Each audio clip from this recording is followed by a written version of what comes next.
What's up, everybody? Welcome back to the Waste World Podcast. My name is Gage Edwards, and today we are going to be talking about an issue that's often impossible to ignore. It doesn't always get the attention it deserves, and that is odor management. Whether that's a landfill or transfer station, recycling facility, or wastewater treatment plant, controlling odors isn't just about improving the experience for nearby communities. It's also about protecting worker well-being, maintaining regulatory compliance, and creating safer, more productive operations. We know we don't want to be smelling a landfill all the time or be stuck with that. There are options. There are solutions. And that's what we're talking about today. So if you like the episode, make sure you subscribe to the podcast, share it with a friend. Check us out on waste360.com and on our YouTube page for Waste Expo. Get all your podcasts there on both places. Make sure you, did I say subscribe? Rate the show 5 stars, leave us a review, let us know what you think, and enjoy the episode.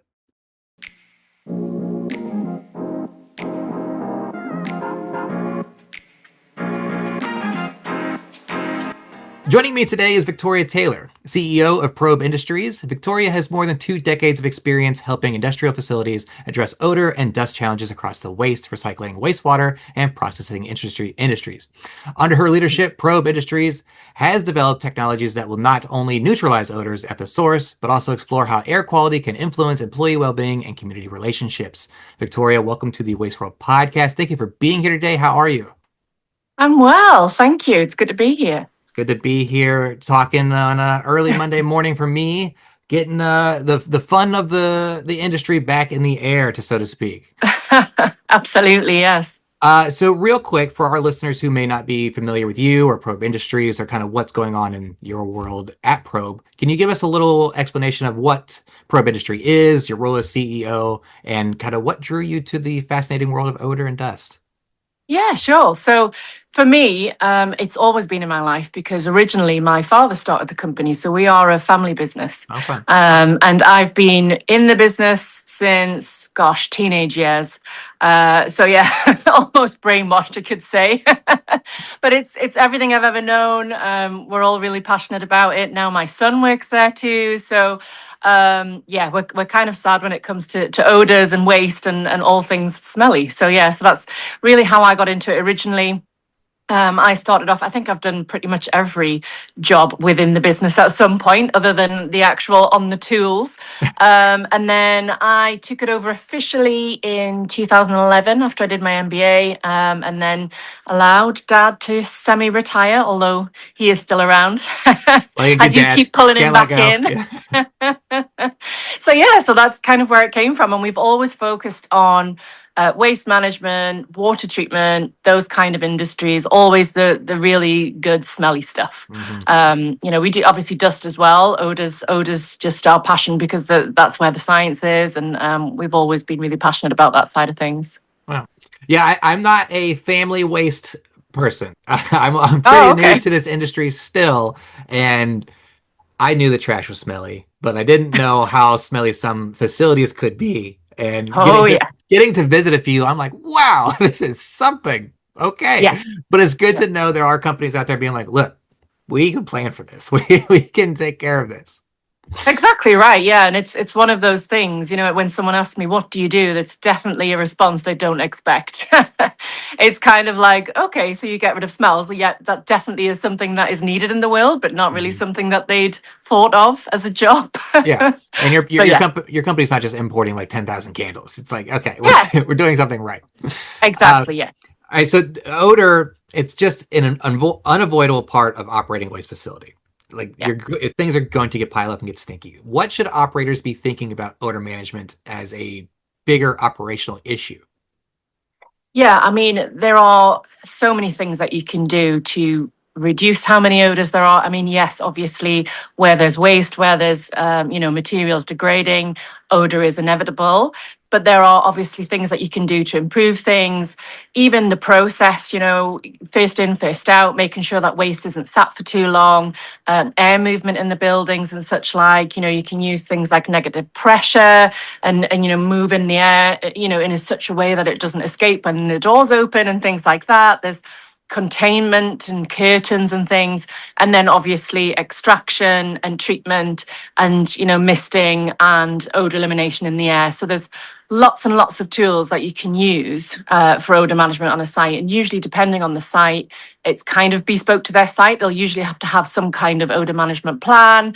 And it also depends on the legislation and the regulations for that site as well, which changes from, it's different in the UK, I suppose, to what it is over in the US, and then I guess state to state as well. So there's there's lots of considerations and hoops to jump through, should I say. But there's loads of potential options and ways to make things better.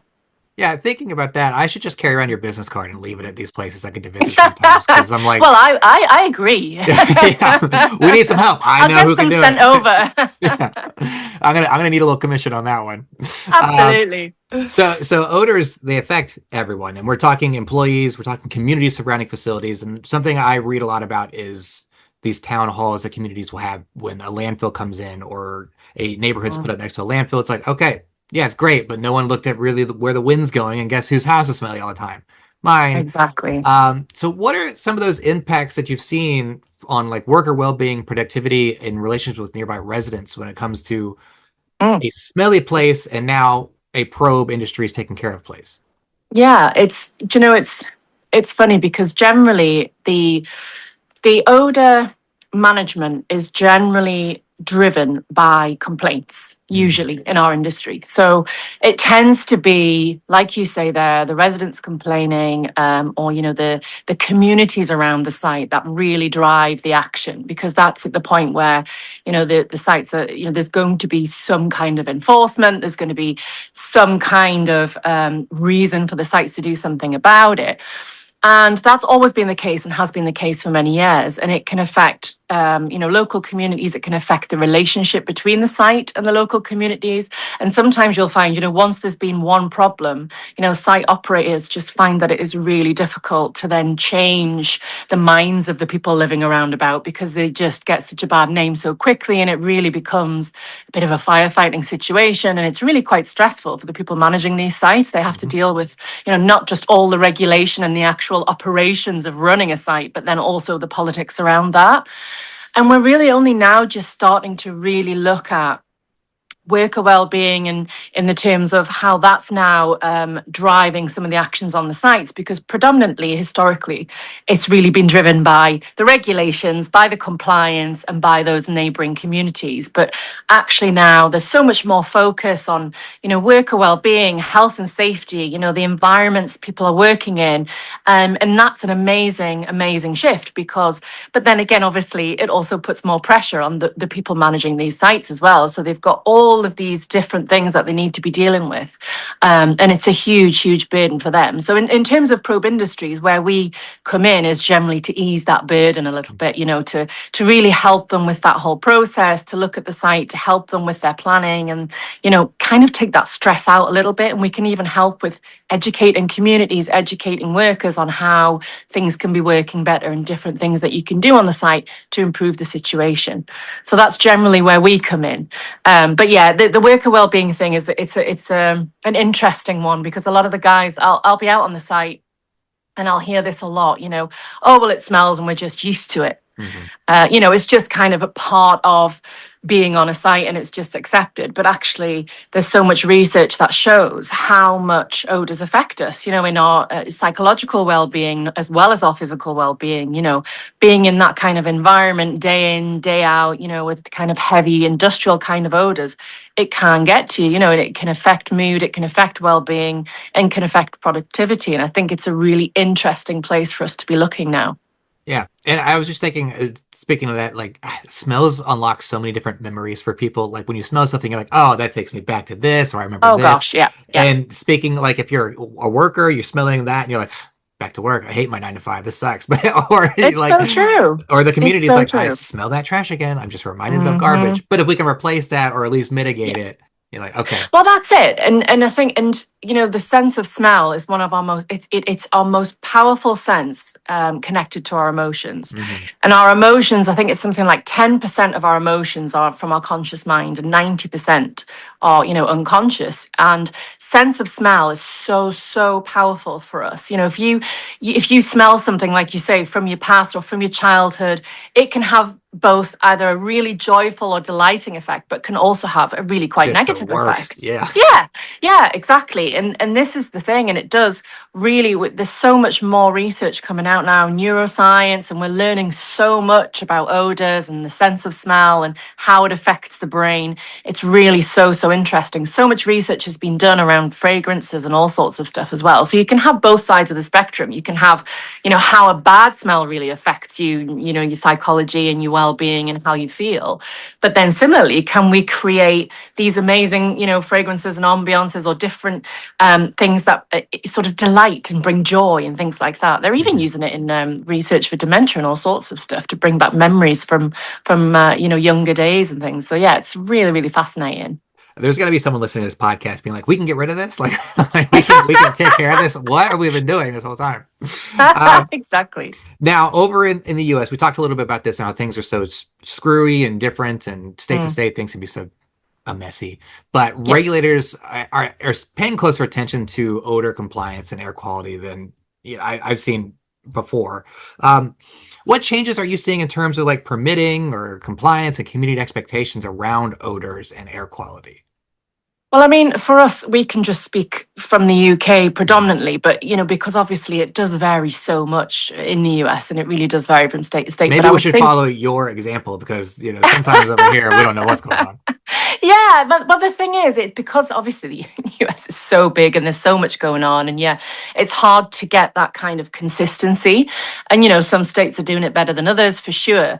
But I think really the general consensus is that it's moving in the right direction, in the sense that we're getting a lot clearer on what best practice is.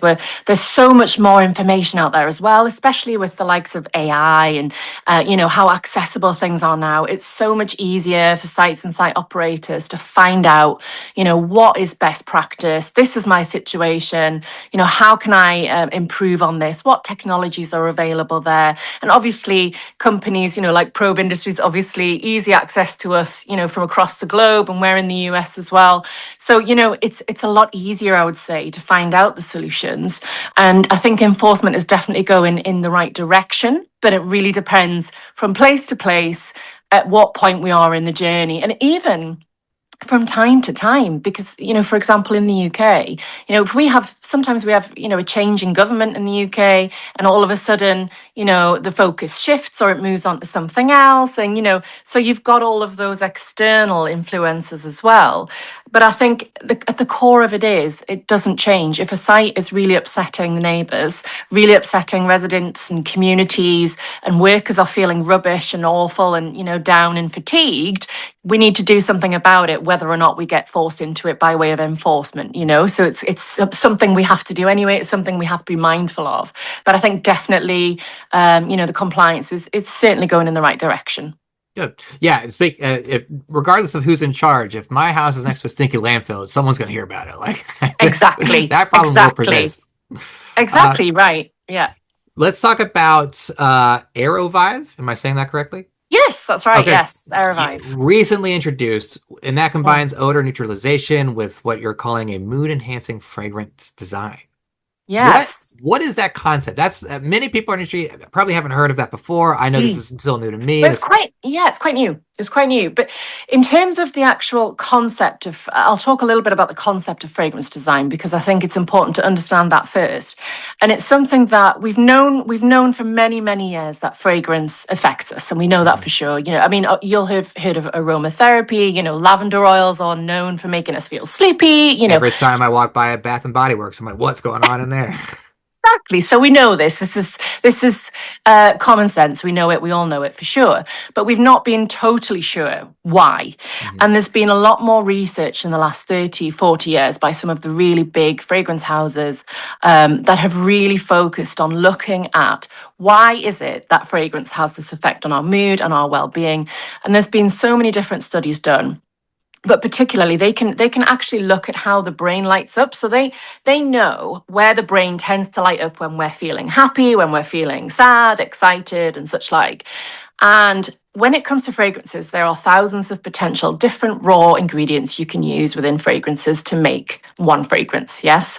And so they can test, how, when someone smells a certain compound, which areas of the brain are lighting up through imagery. So they can actually see this happening, on a MRI or fMRI, whatever the word is. I think it's a fMRI, maybe. I'm not sure. I'm not a doctor. I'm not a neuroscientist, but Yeah. I think that's the word. So they can actually see this happening in real time. And then there's obviously lots and lots of research that we have on consumer insights, looking at how people feel, smelling certain profiles of fragrances. And then there's also biomarkers like cortisol and things like that have been measured. So when you look at fragrance design and how fragrance works, we've actually now started to compile some real scientific, neuroscientific data that really shows us some evidence on how it affects the brain in a positive way. Then you've got things like, so for example, if you're walking through a forest and you're surrounded by trees and in nature, and you generally just feel so much better. Yeah. Mm-hmm. And we know that trees, for example, produce a compound called phytoncides, and we know that that is really key to sort of helping us feel better and our well-being and things. So there's lots of research that's been done in kind of lots of different chunks, so to speak, looking at various disciplines. And what we did with the Aero Vive, so obviously we've always been focused on getting rid of smells. That is our focus. That has always been our focus, not on creating nice ones, but on getting rid of the bad ones. And that in itself is a completely different science. And so the Aero Pure, which was our original innovation, this is our patented technology that actually destroys the odor compounds themselves. So it attracts the odor, it breaks the bonds, so it actually changes the molecular structure on sulfur-based odors, nitrogen-based odors. So the most common ones like hydrogen sulfide you'd have heard of, ammonia, we all know what that smells like. I know that one. Yeah. And so that was where we have specialized in for many years. But obviously, because it gets rid of smells, it was very difficult to get it to keep fragrances in too, because a fragrance is still a smell, essentially. Mm-hmm. And so what we did is we teamed up with some of the leading perfumers in the world. We took the research on fragrance well-being. We looked at our technology, our patented tech, and thought, okay, out of all of these potential amazing ingredients that we can put in that make people feel better, which ones are resistant to our actual odor control tech, which was a tricky thing to get right. But we ended up with a really nice palette of what we would say resistant technologies against our odor elimination tech. And then these amazing perfumers. Honestly, these guys are like artists. What they do is amazing. And they helped create this wonderful range in partnership with us, which doesn't just get rid of the bad smells, but can actually create this ambiance or these mood enhancing effects. And it depends on what the mood enhancing effect is that you need. We have different therapies within there to achieve different goals. And it's just something really different for the industrial market. It's not something we've ever considered. It's something that's really quite common in things like hotels or shops, for example. I know that Nike did a big sort of, I think it was a study where they had half of their shops were fragranced and half weren't. And the fragrance was something that made people feel more sporty, more kind of, awake and alive. And the sales in those stores went up 20%. So it was a really good study. They use it in casinos to keep people awake longer. So, it's something that we've been using for fragrance alone for a long time in different markets, but not something we've considered yet in the industrial spaces alongside the really heavy industrial odor elimination technology as well. So it's really a first of its kind, which is quite exciting for us. These facilities are going to get some weird, upset customers showing up like, it smelled like a chocolate shop over here. I don't know what's going on. This is a landfill. Something's happening. Exactly. I've been duped. Yeah. They tricked me. It works so well. But that's a compliment to what you guys are working on. Exactly. So how much research are we looking at when it goes into like these certain scents that influence mood, stress levels, and even work? Oh, yes. With the Nike thing, I mean, I'm a guy that goes to theme parks, and theme parks have different smells all over the place for different reasons. So, like, how much? What?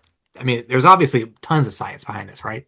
Oh gosh, yeah. And I can, if you want to link some specific research, I'll see if I can get some actual references. You can Sure. maybe put it in the podcast for if anyone wants to dive deeper, if they're as nerdy as I am.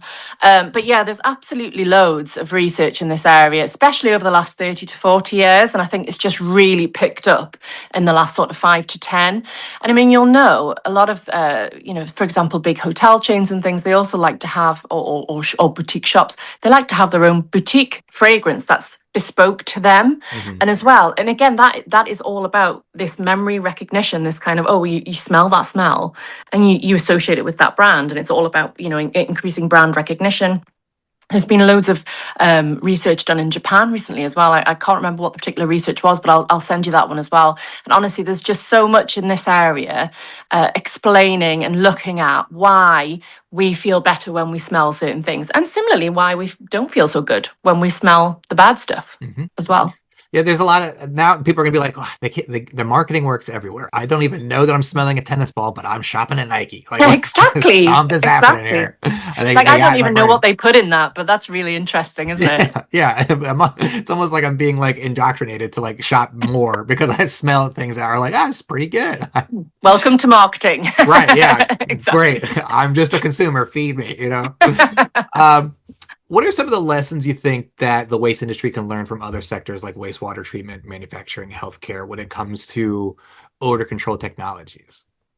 Well, I think really I mean, the housekeeping is an obvious one, Yeah. and I think, tidy site, tidy mind, and Hmm. it is genuinely some of the sites I've been on, they've been really well looked after, really clean. And it does, if you can really emphasize the importance of that on the site, it doesn't just do well for visitors and, people around the site. The people who work there just feel like they're getting looked after more, that the management really care about them. But it's not easy. I know it's not easy, but it is one of the key things, housekeeping and process. It's the biggest thing, move the waste through quickly, get your processes and procedures organized. And building design is another big thing. It's kind of a lot of the waste sites, I would assume it's probably similar over in the US as it is in the UK, but obviously I'm speaking more from UK experience. A lot of the buildings weren't necessarily designed and fit for purpose originally. They've been taken over. We're getting a lot slicker now when we're building new sites. There's so much more technology and design in the actual building itself, which is a massive improvement as well. And extraction and air movement and negative pressure systems and all these kind of things, local extraction as well. The biggest thing is looking at the source of the odor. So if you can get as close to the source as you possibly can, that's the best thing you can do, because the longer you wait, odors are very, very volatile. They fly around, they've got loads of energy, and they're really hard to capture once they're kind of airborne and out in the atmosphere. Hmm. It's as close as you can get to where those odors are being generated, the better. And generally on a waste site, I mean, that tends to be wherever waste is usually, I mean, obviously where waste is stored, yes, but whenever there's any movement in waste. So if you're putting energy into the waste, you're creating that plume, that is where the odors are going to come up from. There's different things you can do. There's containment, there's local extraction, there's obviously suppression and misting, depending on the site, on the operational restrictions. But the biggest piece of advice for me would be, where is the source? Know where the source is and get as close as you can to it operationally, as long as that doesn't get in the way of anything. Yeah, I mean, once it's starting to carry through, there's so many conveyor belts in some of these facilities. It's like, all right, Oh, there's yes. movement everywhere. I don't know, like There it's is. starting here, but it's going there. Exactly. And usually with conveyors, there's usually a transfer point. So often we would focus on transfer points, because that's kind of, and as much as you can have covered, the better. So, if you can have, more of a covered conveyor, then great, and then you just treat the transfer points. So a lot of it's to do with just quite intelligent design over the process as much as possible, as well as the building, obviously, and then the solutions you use as well. So it really needs to be quite a holistic approach, looking at the whole site, looking at the process, looking at those odor source points and thinking, okay, how can I really optimize this to reduce odors and improve the air quality in general? Hmm. It's going to be a wake up call for some of these employees, being like, "Wow, I can't believe this place is the same place I used to work." Let's hope so. Let's think about the future when it comes to odor air quality management. What do you think that looks like in 5 years from now? Are there technologies and trends that you think will change how facilities are approaching these challenges, whether it is with probe industries, or is there something that's kind of like, all right, in the background, this is all happening, and we're coming to a point where odor is really being talked about as like a key thing we can eliminate? Yeah. Well, I think it definitely goes back to design. I think, again, really much more intelligent building design. But for us as well, we're also launching very soon. We've got the technology already, but I think this is something that's going to really expand. And you asked the question before about wastewater and waste management. What wastewater are very good at is analyzing, monitoring actual compounds, really measuring the compounds. And I think in waste management, we tend to do that in stacks and things like that, but around buildings and in the atmosphere, we don't do it so much. And I think there's going to be more of that, So at Probe Industries, we've got now technologies where we have electronic noses sniffing for, okay, where are the odors at? Where's the hydrogen sulfide at? Where's the ammonia at? Only turning systems on when odor is detected, turning them off when it's not. So we're starting to get really smart with using resources, with using the products that we're putting out there as well. And if you think about, obviously, how much AI has completely revolutionized in such a short period of time, we can look at, integrating those systems. We can look at wind measurement. We can look at mapping sites. We can look at monitoring airflow. We can look at sensors. We can look at being really, really clever with not just the design, but then the systems afterwards and how we're actually operating those with real live data. And I think within sort of next 5 to 10 years, that's going to start to become very much the norm, more so in waste management than it has been before. We've got a way to go yet. And it really depends as well a lot on enforcement, because obviously these things aren't cheap at first. If you're going to have your whole site monitored with, electronic noses and, odor mapping live data, that's not going to be cheap initially. So I think it depends on, enforcement and how quick we can get the technology to an affordable level. But I think that's certainly where we're heading towards, that more sort of smart system and utilizing the AI and things like that with odor control on these sites. Yeah, I've talked to some other companies who are making these robot dogs for finding methane leaks in landfills, and now I'm thinking these dogs can just like, all right, they're also sniffing out odors and where they're kind of spawning from. That, and these are just real dogs now. It's just like, and one day it'll become so normal. We'll be like, oh yeah. Everyone's just got their robot dog who just does everything around the house. Exactly right. Victoria, that is the end of my questions. Is there anything I didn't cover that you want to throw my way that you want to talk about? No, I think you covered that great. Yeah, it was great conversation. I enjoyed it. Excellent. What's your favorite smell, you think? Do you have one? I was thinking about that when we were doing this podcast. That's a good question. Do you know what? I know my answer if you want to time to think about it. I quite like the smell of coffee, which is strange because I don't really like coffee. Isn't that weird? That is weird, although I do understand it. I do like walking down the coffee aisle at my grocery store, but I don't buy any because I don't drink it at home. The thing, yeah, I'll drink it very occasionally, but it's not a drink that, but I just love the smell of it. It just makes me feel warm and cozy. And, again, that's that emotional connection, isn't it? It's obviously I've got some kind of, and sometimes you don't even know where those emotions come from. There's obviously something that's happened at some point that gives me that connection. No idea what it was. Maybe it was my grandma or something. Maybe you'll have a sip in a few weeks. You'll be like, wait, that's it. Oh yeah. Found it. I'll have to call you and tell you what it was. My favorite smell is bread. I don't know why. Oh, yeah. You put me near you put me near a bakery. I'm like a cartoon floating in the air with my nostrils being pulled by smell. Yeah. Love that. Well, Victoria, that's the end here. Where can people find more about Probe Industries? So they can head to probeindustriesglobal.com or they can find us on LinkedIn, Probe Industries. Excellent. Well, Victoria, thank you for your time. It was great talking with you. Thank you.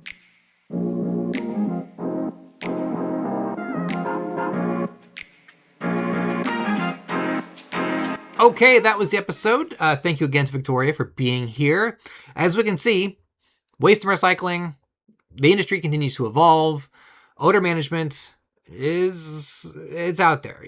There's ways to manage your odor, and that's becoming more about controlling unpleasant smells, but it's also connected to environmental compliance, employee health, operational performance, maintaining trust with the communities that these facilities serve. It impacts us all. I know you've smelt something bad and thought, wow, we should do something about that. Well, you can. There's ways. Okay. Thanks for watching. You can get more of the Waste World podcast on our YouTube page or on waste360.com. Tons of episodes for you to go back and listen to. A lot of good insights on there. If you like the show, make sure you share it with somebody. Leave us a review. Leave us a comment. Rate us 5 stars. Let us know what you want to see on the podcast, and maybe we can make it happen. I don't know. I got an email account that I can just send emails to people. Who knows? Anyone could be on the show. Who knows? All right. Remember, it's our world. Let's not waste it.